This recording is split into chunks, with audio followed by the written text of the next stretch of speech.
नमस्कार. आपण ऐकत आहात काही असं काही तसं.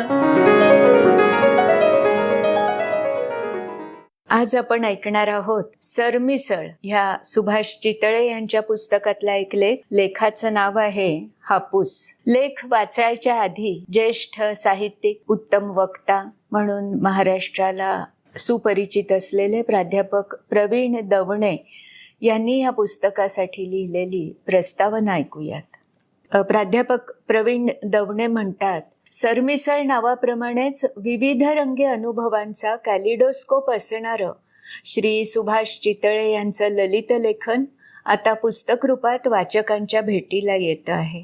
वाचकांशी संवाद साधत केलेलं हे प्रसन्न मुक्तचिंतन सहज सुंदर शैलीत श्री सुभाष चितळे यांनी व्यक्त केलंय. मध्यमवर्गीय दृष्टिकोनातून मांडलेलं व मूल्य मानणाऱ्या निसटत्या पिढीचं प्रतिनिधित्व करणारं हे लेखन वाचकांना आपलं वाटतं, कारण कुठलाही व्यर्थ डौल पोज न घेता मैत्र जोडीत हा लेखन संवाद झालेला आहे. पु ल, वपू, मिरासदार अशा आधीच्या पिढीतल्या लोकप्रिय लेखकांमध्ये खुमासदारपणे साधा विषय खुलवण्याचं सामर्थ्य होतं. अगदी समोर घडणाऱ्या आणि घडतच राहणाऱ्या घटनातलं सुखदुःख या लेखकांनी मांडलं. श्री सुभाष चितळे यांच्या प्रस्तुत ललित लेखनामध्ये अशीच चाळ संस्कृती जपलेल्या व फ्लॅट संस्कृतीत रवाना झालेल्या मध्यमवर्गीय जाणीवांचं चित्रण आढळतं. सुभाष चितळे हे आपलं व्यावसायिक कौटुंबिक आयुष्य त्यातल्या खास खळग्यांसह प्रसन्न मनाने जगले. सर्वांच्याच आयुष्यात येतात तसे राग, लोभ, आर्थिक ओढग्रस्त, लोकल प्रवास, येरझाऱ्या त्यांच्याही आयुष्यात आल्या. परंतु ते आयुष्य जगताना एक टिपकागदी उत्कृष्ट मन, एक सहृदय संवेदनशीलता त्यांच्यापाशी संस्कारधन म्हणून होती. म्हणूनच या सर्वच लेखनाला गेल्या 40 ते 50 वर्षातल्या भाव आणि स्वभाव चित्रांच्या शब्दरूप अल्बमचे रूप प्राप्त झाले आणि हे रूप अतिशय मोहक आहे. विषय इतके साधे पण त्यातल्या सूक्ष्म छटा, खुमासदार विनोदाची, सुसह्य उपहासाची, प्रसंगी सुंदर कोट्यांची फोडणी देत खुलवल्या आहेत. यानंतर प्राध्यापक प्रवीण दवणे यांनी अनेक लेखांविषयी खूप सुंदर रसग्रहण केलेलं आहे. एक रसिक आस्वाद असं आपण म्हणू शकतो. पण आज आपण वाचणार आहोत त्या लेखाविषयी प्राध्यापक दवणे काय म्हणतात ते आता ऐकूया. हापूस हा ललित लेखही रसरशीत व मधुर उतरलाय. ह्या लेखात हापूसशी असलेलं रुचिपूर्ण नातं व हापूसच्या आगमनाने घराचं होणारं आनंदित वसंतबन याचं मनोज्ञ वर्णन आहे. काही ओळी तर काव्यात्मक वाटाव्या इतक्या तरल आहेत. उदाहरणार्थ, रोज सकाळी आईच्या ममतेने या पांघरुणात ठेवलेल्या पाहुण्यांची विचारपूस करताना दिसते. लेखाचा समारोपही विलक्षण निराळा व अंतर्मुख करणारा आहे. लेखाच्या शेवटी लेखक एक प्रार्थना करतो आणि अशा प्रार्थनेत जीवनातलं हे अपूर्व संगीत अतियांत्रिकतेमुळे ओसरू नये ही आर्तता असते. आपल्याकडे चिंवी जोशी, पु ल देशपांडे, द मा मिरासदार, शंकर पाटील, जयवंत दळवी, मुकुंद टाकसाळे आणि आणखीनही काही अशा खुमासदार शैलीतील पण चिंतनशील लेखकांची परंपरा आहे. त्याच परंपरेत आता प्रस्तुत पुस्तकाच्या माध्यमातून लेखक सुभाष चितळे यांचं नाव सन्मानाने गुंफलं जावं अशा पाऊलखुणा देणारं हे लेखन आहे. अशा प्रकारच्या साधारण विषयातून असाधारण जीवनदृष्टी देणाऱ्या प्रसन्न व सकारात्मक लेखनाची आज नितांत गरज आहे. ही चवदार, झणझणीत व अजून हवी अशी वाटणारी सरमिसळ वाचकांना भावेल अशीच आहे. आता आपण प्राध्यापक प्रवीण दवणे ह्या लेखनाविषयी काय म्हणाले होते ते ऐकलं. आता ऐकूया की प्रत्यक्ष लेखकाला आपल्या लेखनाविषयी काय वाटतं. तर मनोगतात सुभाष चितळे म्हणतात की तसं म्हटलं तर माझा आणि लिखाणाचा संबंध असायचं काही कारणच नाही. गेली 30-35 वर्ष इंजिनिअरिंग व्यवसायामध्ये काढल्यामुळे मला लेखणीचा वापर फक्त वेगवेगळ्या कागदपत्रांवर सह्या करण्यापुरताच करावा लागे. माझी लिखाणाची सुरुवात अपघातानेच झाली. बऱ्याच वर्षांपूर्वी मला टायफॉइड झाला होता. टायफॉइड नंतर जवळजवळ 1 महिना सक्तीची विश्रांती घ्यावी लागली होती. त्यावेळी गंमत म्हणून मी काही प्रवास वर्णनं लिहिली. नुकत्याच येऊन गेलेल्या तापाचा हा परिणाम असेल असा घरच्यांचा समज झाला, पण पुढे पुढे तो ताप उतरला तरी हा ताप मात्र वाढतच गेला. डोंबिवली माझी लाडकी हा दीर्घ लेख लोकसत्तामध्ये छापून आला, त्यामुळे माझी भीड चेपली. पुढे 5-6 लेख लोकरंग व हास्यरंगमध्ये प्रसिद्ध झाले. मधल्या काळात एका दिवाळी अंकासाठी मी 2-3 वर्ष लेखन केलं. 2001 मध्ये सुनील कर्णिक यांच्या सांगण्यावरून आपलं महानगर मध्ये ग्लोबलायझेशन या एका वेगळ्याच विषयावर लेखमाला लिहिली.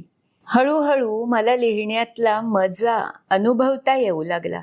परा, पश्चंती आणि मध्यमा असे टप्पे पार करत जेव्हा शब्द तुमच्या वाणीतून किंवा लेखणीतून उतरतात, तेव्हा तुम्हाला एक वेगळाच आनंद देऊन जातात.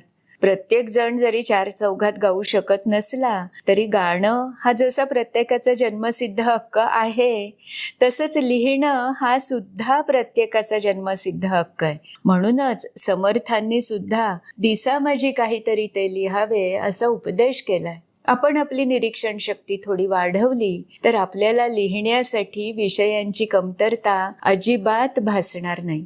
बरं, आपल्यासारख्या लोकांना उगाचच अभिव्यक्ती स्वातंत्र्य वगैरे शब्दांचा बाऊ करायचं काहीच कारण नाही.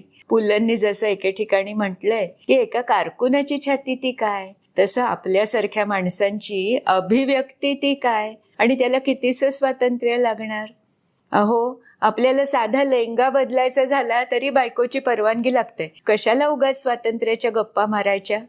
ते काहीही असलं तरी प्रत्येकाने लिहिलं पाहिजे असं माझं प्रांजळ मत आहे.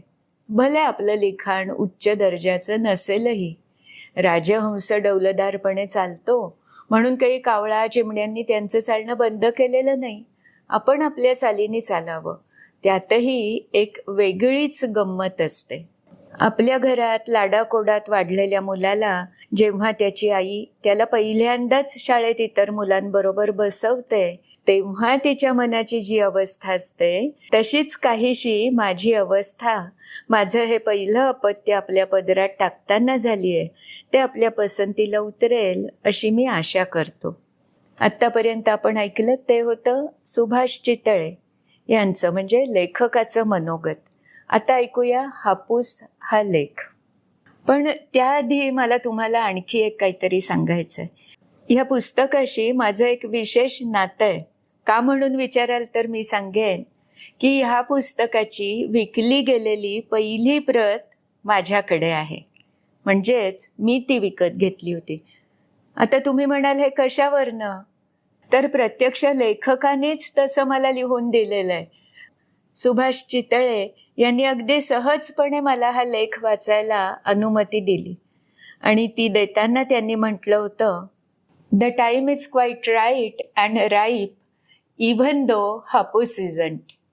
एप्रिल महिन्याच्या सुरुवातीला हापूसच्या वर्णनावरच आपल्याला समाधान मानावं लागतं. हे लेखकाचं मत होतं. तर आता ऐकूया हापूस हा लेख.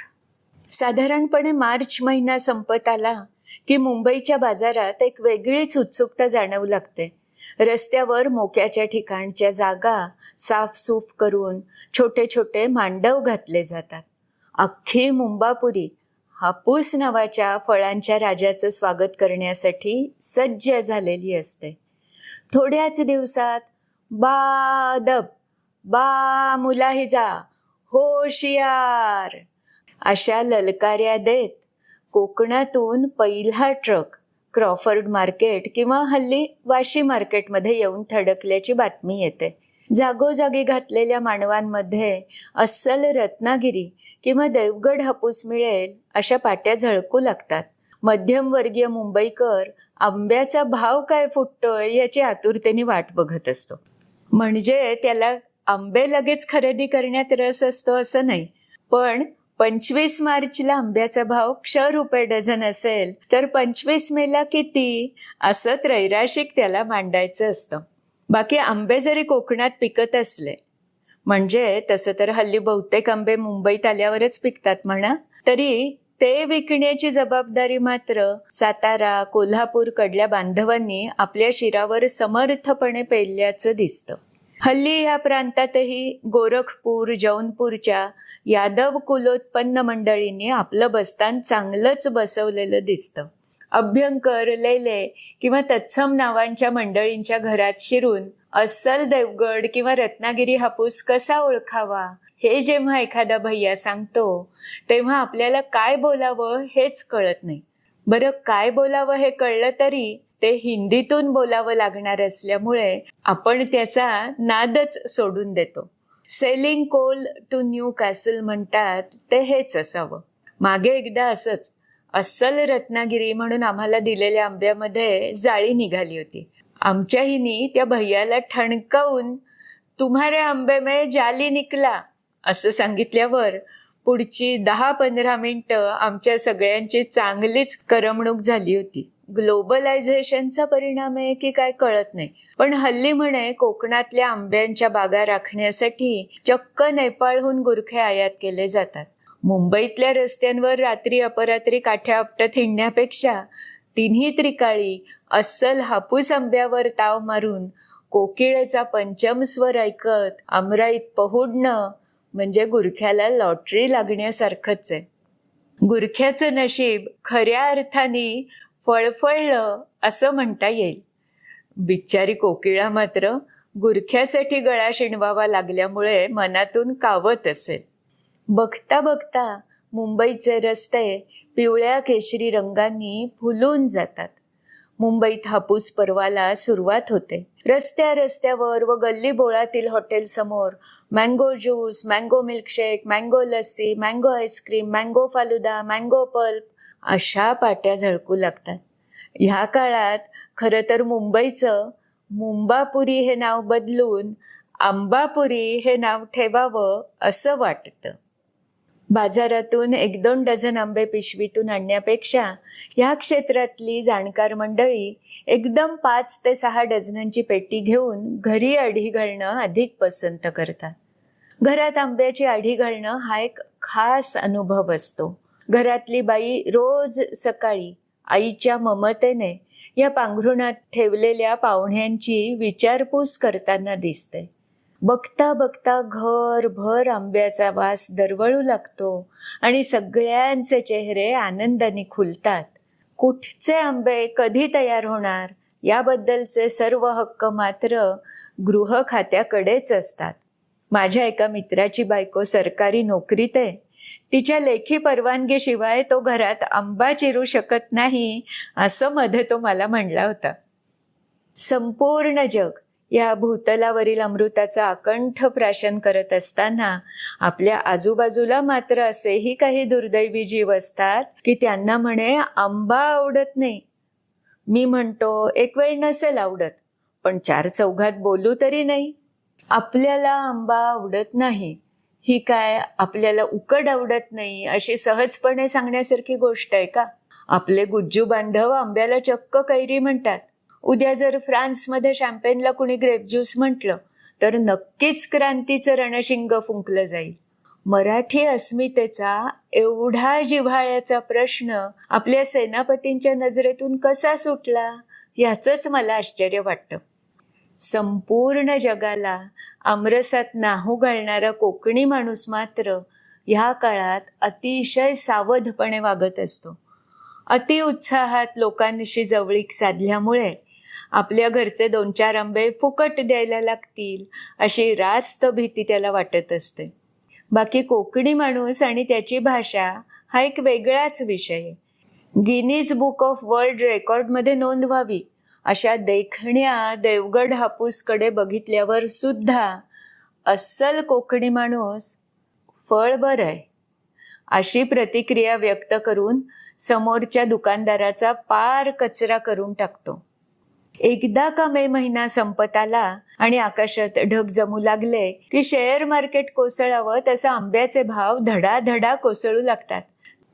नभी दाटे जेव्हा पाऊस तेव्हा जो खाई हापूस तो एक मूर्ख असं म्हणून समर्थांनी सुद्धा दासबोधात याची दखल घेतली आहे असं दासबोधाची अनेक पारायणे केलेल्या माझ्या मित्रांनी मला एकदा सांगितलं होतं, जंगलचा राजा सिंह जसा विश्रांतीसाठी गुहेत गेल्यावर जंगलातली कोल्ही कुत्री डोकं वर काढतात, तशी हापूसने एक्झिट घेतल्यावर तोतापुरी, दशहरी, लंगडा अशी विचित्र बंडखोर नावं असलेली मंडळी डोकी वर काढू लागतात. बाकी हे सर्वजण आपण हापूस समोर किती लंगडे पडतो हेच सिद्ध करून दाखवतात.